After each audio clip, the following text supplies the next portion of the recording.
Real estate chat with our real estate gurus looking to wrap up that home sale and move all your furniture into your new abode. Well, before you do that, there are a few things you'll need to keep in mind. Joining me now in studio is Justice Smith and Andrew Rink of Remax Crown Real Estate Limited. Thank you for being here this morning. Yeah, absolutely. So what should people be aware of as they're looking to close that sale? Well, we want to let people know about closing costs.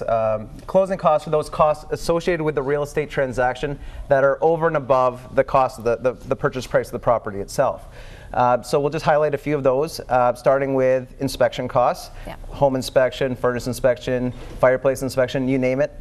They're there for the buyer's protection, so they're at the buyer's expense.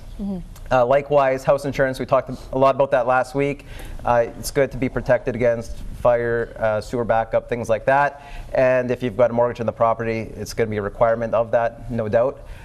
Legal fees, the wages of the lawyer themselves, the costs that they have for copying, couriering, things like that. They're going to probably charge you for paper clips, staples, you know. And the lawyer handles a lot of important stuff with the transaction, and some of those have costs associated with them as well. And so, I mean, we did talk about, you know, we mentioned the lawyer fees, and not a lot of people sort of factor that into that final phase. So when we're looking at fees that people are potentially going to be paying, what are we talking about here?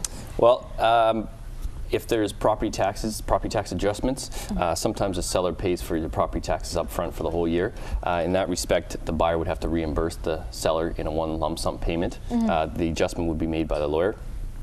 Property tax prepayment, if the bank requires you to pay the taxes up front, or they want to know that the taxes have been paid, sometimes they'll request the buyer or the new buyer to pay the taxes up front all at once.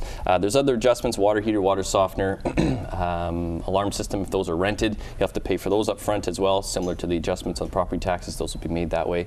Surveyor certificate, or if the bank wants to know where the house is located on the lot, they might want that. If not, they'll ask you for title insurance. Lastly, the Information Service Corporation, in reference to registering your name on title, they charge everyone the same 0.3% of whatever the purchase price is of the house. So there are a few costs that come into play that people have to be aware of. All right, well, thank you for coming in and sharing those tips. And if you want to get any more of those tips, or you didn't get a chance to take all the notes that you need to, you can always have a look on our webpage, of course, CTV Morning Live Regina.